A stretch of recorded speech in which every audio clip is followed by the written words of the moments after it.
ਕੰਮ ਹੱਥ ਨਾਲ ਮੂੰਜੀ ਲਗਾਉਣ ਦਾ ਦੌਰ ਖਤਮ ਹੋ ਗਿਆ। ਜਦੀਦ ਨਿਜ਼ਾਮ ਆ ਗਿਆ।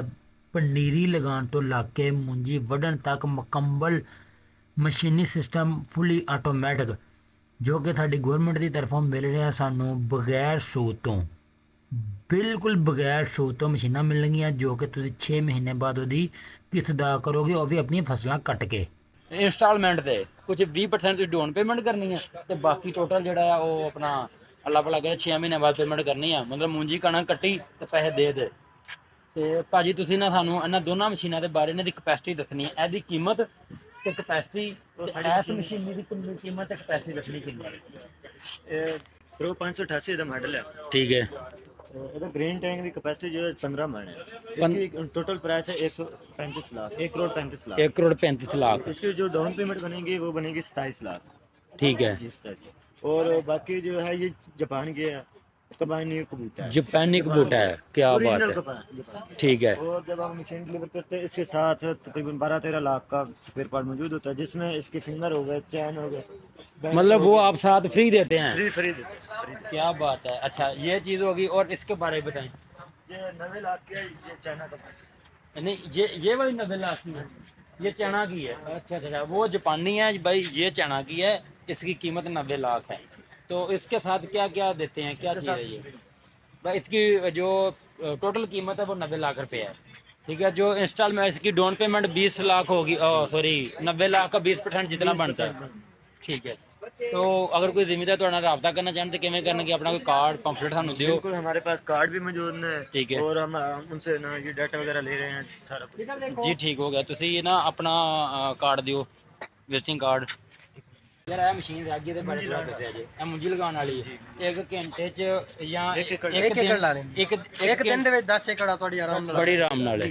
ਬਾਕੀ ਜਿਹੜੀ ਤੁਹਾਡੀ ਹਾਈਬ੍ਰਿਡ ਨਾ ਉਹ 10 ਏਕੜ ਲਾਉਂਦੀ ਹੈ ਮੈਕਸਿਮਮ। ਮਤਲਬ ਜਿਹੜੀ ਦੂਸਰੀ 1509 ਜਾਂ ਦੂਸਰੀ ਵੈਰਾਈਟੀ ਉਹ 10 ਸੇ 12 ਏਕੜ ਤੁਹਾਡੀ ਆਰਾਮ ਨਾਲ। ਇਹ ਚਾਈਨਾ ਹੈ ਕਿ ਵੀ ਜਾਪਾਨੀ ਹੈ? ਇਹ ਜਾਪਾਨੀ ਹੈ, ਬਿਲਕੁਲ ਜਾਪਾਨੀ ਮਸ਼ੀਨ ਹੈ। ਇਹਦੀ ਕੀਮਤ ਕੀ ਹੈ? ਇਹਦੀ ਕੀਮਤ ਹੈ ਸਕੀਮ ਦੇ ਵਿੱਚ ਜਿਹੜੀ nursery raising machine with transplanter 65 lakh ਹੈ।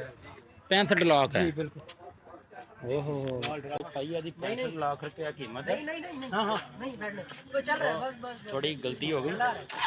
हाय मैं अपने दिल खुश करता गड्डी अपनी स्टार्ट कर दी।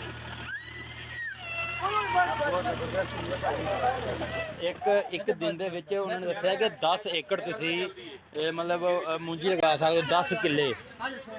ਤੇ ਚੀਜ਼ ਤਾਂ ਬੜੀ ਅੱਛੀ ਹੈ, ਬਾਕੀ ਡਿਪੈਂਡ ਕਰਦਾ ਤੁਹਾਡੇ ਤੇ ਇਨਵਾਈਟ ਕਰੋ। ਇਹ ਜਿਹੜੀ ਹੈ ਨਰਸਰੀ ਰੇਜ਼ਿੰਗ ਮਸ਼ੀਨ ਹੈ, ਠੀਕ ਹੈ। ਇਹਦੇ ਵਿੱਚ ਇਹ ਟਰੇਆਂ ਦੇ ਮਤਲਬ ਪਨੀਰੀ ਵਗੈਰਾ ਤਿਆਰ ਕਰਦੀ ਹੈ। ਇਹ ਤੋਂ ਅਸੀਂ ਟਰੇ ਮਤਲਬ ਚਲਾਉਂਦੇ ਆ, ਇੱਥੇ ਟਰੇ ਰੱਖ ਦੇਣੀ। ਇਹਦੇ ਵਿੱਚ ਜਿਹੜੀ ਹੁੰਦੀ ਮੱਟੀ ਹੁੰਦੀ ਹੈ, ਇਹਦੇ ਜਿਹੜੀ ਮੱਟੀ ਜਿਹੜੀ ਖਾਸ ਕਰ ਮਿੱਟੀ ਹੁੰਦੀ ਹੈ ਜਾਂ ਮੱਟੀ ਮਤਲਬ ਆਮ ਹੀ ਕੋਈ ਵੀ ਮੱਟੀ ਮਤਲਬ ਜ਼ਿਮੀਂਦਾਰ ਨੇ ਜਿਵੇਂ ਤਿਆਰ ਕਰ ਇਹ ਕਿਉਂ ਦੇ ਮਤਲਬ ਵੱਟਾ ਟਾਈਪ ਥੋੜਾ ਬਰੀਕ ਮਿੱਟੀ ਹੋਏਗੀ, ਗ੍ਰੈਂਡ ਹੋਈ ਹੈ। ਠੀਕ ਹੈ। ਉਹਦੇ ਵਿੱਚ ਮੱਟੀ ਆਂਦੀ ਹੈ, ਉਸ ਤੋਂ ਇਹ ਆਟੋਮੈਟਿਕਲੀ ਚਲਦੀ ਪਈ ਹੁੰਦੀ ਹੈ ਟਰੇ। ਉਹਨੇ ਮਿੱਟੀ ਜਿੰਨੀ ਤੁਸੀਂ ਉਹਨੂੰ ਥਿਕਨ ਦੇਣੀ ਉਹ ਦੇ ਕੇ ਵਾਟਰਿੰਗ ਹੁੰਦੀ ਹੈ, ਠੀਕ ਹੈ। ਵਾਟਰਿੰਗ ਤੋਂ ਬਾਅਦ ਜਿਹੜਾ ਇਹਦੇ ਵਿੱਚ ਫਿਰ ਸੀਡ ਵਗੈਰਾ ਮਤਲਬ ਤੁਹਾਡੇ ਬੀਜ ਵਗੈਰਾ ਬੀਜ ਦੀ ਜਿਹੜੀ ਕੁਆਲਿਟੀ ਹੁੰਦੀ ਉਹਦੇ ਵਿੱਚ ਇਹ ਹੁੰਦਾ ਕਿ ਅਗਰ ਹਾਈਬ੍ਰਿਡ ਹੈ ਨਾ, ਹਾਈਬ੍ਰਿਡ ਜਿਹੜੀ 75 ਗ੍ਰਾਮ ਹੋਵੇ ਜਾਂ ਜੋ ਵੀ, ਉਸ ਤੋਂ ਇਲਾਵਾ ਬਾਕੀ ਜਿਹੜੀ 1509 ਜਾਂ ਦੂਸਰੀਆਂ ਵੈਰਾਈਟੀਆਂ ਨੇ ਉਹ ਕੋਈ ਵੀ ਵੈਰਾਈਟੀ ਤੁਸੀਂ ਇਹਦੇ ਚ ਪਰ ਟਰੇ ਦੇ ਅੰਦਰ ਪਰ ਟਰੇ ਦੇ ਵਿੱਚ। ਠੀਕ ਹੈ। ਫਿਰ ਮੱਟੀ ਇਹ ਸਟੇਂਦੀ ਹੈ। ਅੱਛਾ, ਇਸ ਦੀ ਸਭ ਤੋਂ ਅੱਛੀ ਖਾਸੀਅਤ ਇਹ ਹੈ ਕਿ ਭਈ ਇਹ 1 ਘੰਟੇ ਦੇ ਅੰਦਰ ਅੰਦਰ ਨਾ 700 ਤੋਂ 800 ਟਰੇ ਤੁਹਾਡੀ ਆਰਾਮ ਨਾਲ ਨਿਕਾਲ ਲੈਂਦੀ ਹੈ। ਇਹਦੇ ਵਿੱਚ ਇਹ ਹੈ ਕਿ ਭਈ ਲੇਬਰ ਅਗਰ ਤੁਹਾਡੀ ਚੰਗੀ ਹੋਵੇ, ਥੋੜੀ ਫਾਸਟ ਟਾਈਪ, तो ਤੁਹਾਡੀ 1200 ਵੀ ਟਰੇ ਆਰਾਮ ਨਾਲ ਨਿਕਾਲ ਸਕਦੀ ਹੈ। मतलब मेरी ये क्वालिटी है जी। ठीक है। 1200 ट्रे जी, 700 तो 800 ट्रे ਅਸੀਂ ਮੈਕਸਿਮਮ ਦੱਸਨੇ ਆ ਕਿ ਭਾਈ ਇਤਨਾ ਟਰੇ ਨਿਕਾਲ ਸਕਦੇ ਨੇ। ਘੰਟੇ ਦੀ ਸਾਡੇ ਜਿਹੜੇ ਆਪਰੇਟਰ ਨੇ, ਆਪਰੇਟਰ ਸਾਹਿਬਾਨ ਨੇ, ਉਹਨਾਂ ਨੇ ਤਕਰੀਬਨ 1200 ਵੀ ਮਤਲਬ ਇਹਦੇ ਰਿਕਾਰਡ ਨਿਕਲੇ ਕਿ ਭਾਈ 1200 ਟਰੇ ਨੇ ਕਿੰਨੀ ਦੇਰ 1 ਘੰਟੇ 1 ਘੰਟੇ ਦੇ ਅੰਦਰ। ਕੀ ਬਾਤ ਹੈ। ਅੱਛਾ, ਇਹ ਤੁਸੀਂ ਮੁਕੰਮਲ ਸਾਡਾ ਦਿਖਾ ਰਹੇ। ਇਹ ਜਿਹੜੀ ਮਸ਼ੀਨਰੀ ਹੈ ਟਰੇ ਦੇ ਵਿੱਚ ਪਨੀਰੀ ਲਗਾਏਗੀ? ਜੀ ਬਿਲਕੁਲ। ਉਸ ਤੋਂ ਬਾਅਦ ਜਿਹੜੀ ਇਹ ਪਨੀਰੀ ਕੋਈ ਮਹੀਨਾ ਡੇਢ ਪਹਿਲੇ ਲੱਗਦੀ ਹੈ ਨਾ? ਜੀ ਬਿਲਕੁਲ। ਉਹ ਜੀ ਕਿੰਨਾ ਸਾਈਜ਼ ਹੋਵੇ ਤੇ ਫਿਰ ਤੁਸੀਂ ਉਹਨੂੰ ਇੱਥੇ ਸ਼ਿਫਟ ਕਰਕੇ ਇਹਦੇ ਵਿੱਚ ਇਹ 20 ਤੋਂ 22 ਦਿਨ ਹੁੰਦਾ ਹੈ ਨਾ, ਠੀਕ ਹੈ। 20 ਤੋਂ 22 ਦਿਨ ਦੇ ਵਿੱਚ ਪਨੀਰੀ ਤਕਰੀਬਨ ਕੋਈ 1 ਫੁੱਟ ਮਤਲਬ ਤਕਰੀਬਨ 6-7 ਇੰਚ ਦੇ 6-7 ਇੰਚ ਹੋ ਜਾਂਦੀ ਹੈ। ਫਿਰ ਉਹਨਾਂ ਨੂੰ ਅਸੀਂ ਫੀਲਡ ਦੇ ਵਿੱਚ ਮਤਲਬ ਲਾ ਲੈਂਦੇ ਆ। ਫਿਰ ਤੁਸੀਂ ਇਹ ਇਸਤੇਮਾਲ ਕਰਦੇ ਆ ਜਾਂ ਫਿਰ ਜਿਹਦੇ ਕੋਲ ਰਾਈਡਿੰਗ ਟਾਈਪ ਟਰਾਂਸਪਲਾਂਟਰ ਹੈ, ਉਹ ਰਾਈਡਿੰਗ ਟਾਈਪ ਟਰਾਂਸਪਲਾਂਟਰ ਦੇ ਮੁਤਾਬਿਕ ਇਸਤੇਮਾਲ ਕਰਦੇ। ਪਹਿਲਾ ਸਟੈਪ ਉਹ ਹੈ ਜੀ। ਅਗਰ ਟੋਟਲ ਮਸ਼ੀਨਰੀ ਕਰਨਾ ਹੋਵੇ ਦੂਸਰਾ ਸਟੈਪ ਹੈ। ਇਹ ਛੋਟੀ ਮਸ਼ੀਨ ਹੈ, ਇਹਦੇ ਨਾਲ ਤੁਸੀਂ ਇਹਨੂੰ ਲਗਾ ਇਹ ਮੈਨੂਅਲ ਹੈ। ਇਸ ਤੋਂ ਇਲਾਵਾ ਇਹ ਵੀ ਬਿਲਕੁਲ ਸੇਮ ਹੈ, ਸਿਰਫ ਇਹ ਰਾਈਡਿੰਗ ਟਾਈਪ ਹੈ। ਇਹਦੇ ਵਿੱਚ ਇਹ ਕਿ ਇਹਦੀ ਮਤਲਬ ਇਹਦਾ ਡਰਾਈਵਰ ਉੱਪਰ ਬੈਠੇਗਾ, ਉਹ ਜੇ ਟ੍ਰੇਮਾਂ ਤਿਆਰ ਹੋ ਕੇ ਉੱਪਰ ਉਹਦੇ ਕੋਲ ਲੱਗਣੀ ਫਾਸਟ ਹੈ, ਮਤਲਬ 10 10 ਏਕੜ ਇੱਕ ਦਿਨ ਦੇ ਅੰਦਰ ਅੰਦਰ ਈਜ਼ੀਲੀ ਲਾ ਸਕਦੀ ਹੈ। ਉਹਦੇ ਬਾਅਦ ਆਖਰੀ ਸਟੈਪ ਆ ਜਾਂਦਾ ਸਾਡਾ ਕਟਾਈ ਵਾਲਾ। ਕਟਾਈ ਵਾਲਾ ਹੈ, ਠੀਕ ਹੈ। ਹੋ ਗਿਆ। ਇਹ ਜਿਹੜੀ ਸਾਡੀ ਕਬੂਤਰ ਹੈ ਸਭ ਤੋਂ ਮਤਲਬ ਅੱਛੀ ਹੈ, ਮਿਆਰ ਦੇ ਮੁਤਾਬਿਕ ਵੀ 1 ਘੰਟੇ ਦੇ ਵਿੱਚ ਤੁਹਾਡੀ 1 ਏਕੜ ਆਰਾਮ ਨਾਲ ਕਟਾਈ ਕਰ ਸਕਦੀ ਹੈ। ਇਹਦਾ 67 ਹਾਰਸ ਪਾਵਰ ਦਾ ਇਹਦਾ ਇੰਜਨ ਹੁੰਦਾ ਹੈ, ਇਹਦਾ ਤਕਰੀਬਨ ਕੋਈ 15 ਮਣ ਦਾ ਠੀਕ ਹੈ ਇਹਦਾ ਟੈਂਕ ਹੈ। ਠੀਕ ਹੈ। ਇਸ ਤੋਂ ਇਲਾਵਾ ਇਹਦਾ ਪੌਣਾ 5 ਫੁੱਟ ਦਾ ਇਹਦਾ ਕਟਰ ਹੈ। ਠੀਕ ਹੈ। ਇਸ ਤੋਂ ਇਲਾਵਾ ਇਹਦੇ ਵਿੱਚ ਇਹ ਇਥੋਂ ਤਲੋਂ ਮੁੰਜੀ ਕੱਢ ਕੇ ਨਾ ਇਹ ਇਸ ਸਿਸਟਮ ਦੇ ਮੁਤਾਬਿਕ ਇਹਨੂੰ ਲੈ ਕੇ ਜਾਂਦੀ ਹੈ। ਅੰਦਰ ਇਹਦਾ ਦਾਣਾ ਅਲੱਗ ਹੋ ਜਾਂਦਾ ਹੈ। ਠੀਕ ਹੈ। ਇਸ ਤੋਂ ਇਲਾਵਾ ਇਹ ਪਰਾਲੀ ਕੱਢ ਲੈਂਦੀ ਹੈ। ਠੀਕ ਹੈ। ਇਹਦੇ ਵਿੱਚ 2-3 ਫੰਕਸ਼ਨ ਹੈ। ਮੈਂ ਤੁਹਾਨੂੰ ਹੁਣ ਇੱਕ ਹੋਰ ਫੰਕਸ਼ਨ ਦਿਖਾਣਾ ਇਹਦੇ ਵਿੱਚ। ਠੀਕ ਹੈ। ਇਸ ਤਰ੍ਹਾਂ ਪਰਾਲੀ ਆਂਦੀ ਹੈ ਇਹਦੇ ਵਿੱਚੋਂ। ਠੀਕ ਹੈ। ਪਰਾਲੀ ਇਹਦੇ ਵਿੱਚ ਨਿਕਲੀ ਅਗਰ ਤੁਹਾਨੂੰ ਚਾਹੀਦਾ ਕੁਤਰਾ ਮਤਲਬ ਜਿਹਨੂੰ ਲੋਕ ਕਿਸਾਨ ਐਜ਼ ਅ ਮੈਨਿਓਰ ਦੇ ਤੌਰ ਤੇ ਇਸਤੇਮਾਲ ਕਰਦੇ ਨੇ, ਪਰਾਲੀ ਨੂੰ ਗ੍ਰਾਈਂਡ ਕਰਨਾ ਹੋਵੇ ਬੰਦ ਕਰ ਦਿੰਦਾ ਹੈ। ਠੀਕ ਹੈ। ਇਹਨੂੰ ਬੰਦ ਕਰਨ ਦੇ ਬਾਅਦ ਇਹ ਜਿਹੜੀ ਪਰਾਲੀ ਹੁੰਦੀ ਇਹਦੇ ਅੰਦਰ ਚਲੀ ਜਾਂਦੀ ਹੈ। ਇਹਦੇ ਅੰਦਰ ਇਹਨੇ ਕਟਰ ਠੀਕ ਹੈ ਉਹ ਤਕਰੀਬਨ ਛੋਟੇ ਕਟਰ ਹੈ ਜੀ ਬਿਲਕੁਲ। ਇਹਦੇ ਅੰਦਰ ਮਤਲਬ ਕ੍ਰਸ਼ ਹੋ ਜਾਂਦਾ ਉਹਦੇ ਬਾਅਦ ਇਹ ਤਕਰੀਬਨ ਕੋਈ ਇੰਨਾ ਮਤਲਬ ਉੱਥੋਂ ਗ੍ਰਾਈਂਡ ਕਰਕੇ ਮਤਲਬ ਉਹਨੂੰ ਐਜ਼ ਅ ਮੈਨਿਓਰ ਇਸਤੇਮਾਲ ਕਰਦੇ ਫਾਰਮਰ ਬਹੁਤ ਬੜਾ ਫਰਕ ਫਾਇਦਾ ਹੋਇਆ। ਮਤਲਬ ਫਿਰ ਜ਼ਿਮੀਂਦਾਰ ਨੂੰ ਖੇਤ ਚੋਂ ਨਾ ਵੀ ਕੱਢਣ ਹਲ ਚਲਾ ਕੇ ਜ਼ਮੀਨ 'ਚ ਮਿਕਸ ਕਰ ਸਕਦੇ ਜੀ।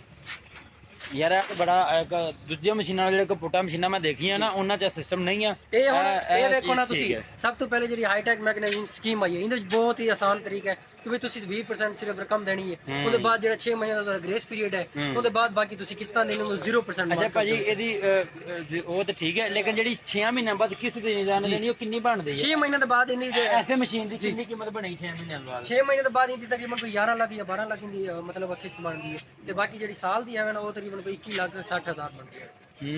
ਮਤਲਬ ਜ਼ਿਮੀਂਦਾਰ ਖਰੀਦ ਸਕਦੇ ਨੇ ਅਗਰ ਮਾਰਕੀਟ ਦਾ ਰੇਟ ਫਸਲ ਦਾ ਅੱਛਾ ਹੋਵੇ। ਦੇਖੋ ਨਾ ਸਾਡੀ ਸਭ ਤੋਂ ਜ਼ਿਆਦਾ ਇੱਕ ਸਕੀਮ ਦੇ ਵਿੱਚ ਮਤਲਬ ਆਵਨ ਕੋਈ ਫਾਰਮਰ ਲੈਵਨ ਠੀਕ ਹੈ ਉਹਨਾਂ ਨੂੰ ਬਹੁਤ ਆਸਾਨ ਇੱਕ ਸਾਥ ਦੇ ਵਿੱਚ ਉਹਨਾਂ ਨੂੰ ਇੱਕ ਸਕੀਮ ਆਈ ਹੈ ਗਵਰਨਮੈਂਟ ਲੈ ਕੇ ਆਂਦੀ ਹੈ। ਉਸ ਤੋਂ ਇਲਾਵਾ ਇਹਦਾ ਸਭ ਤੋਂ ਅੱਛਾ ਫੰਕਸ਼ਨ ਇਹ ਹੈ ਕਿ ਭਾਈ ਮਤਲਬ ਇਨਵਾਇਰਨਮੈਂਟ ਫ੍ਰੈਂਡਲੀ ਹੈ।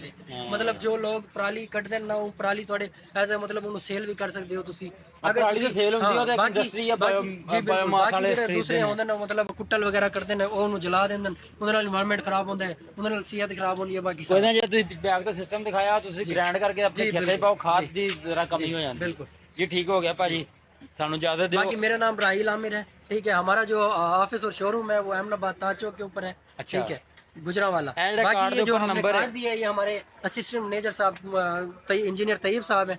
ठीक है। उनका नंबर आप शो कर दें। ठीक है। बाकी कांटेक्ट करना हो जो भी वो आप हमें बता सकते हैं। बाकी मेरा नंबर जो है ना 0323366325 आप इस पे भी कांटेक्ट करके किसी भी तरह की मशीनरी के लिए कबूतर जी ਤੁਸੀਂ ਇਹਨਾਂ ਨਾਲ ਰਾਬਤਾ ਕਰਕੇ ਸਾਰੀ ਇਨਫੋਰਮੇਸ਼ਨ ਲੈ ਸਕਦੇ ਹੋ ਤੁਹਾਨੂੰ ਇਨਸ਼ਾਅੱਲਾ ਪੂਰਾ ਗਾਈਡ ਕਰਨਗੇ।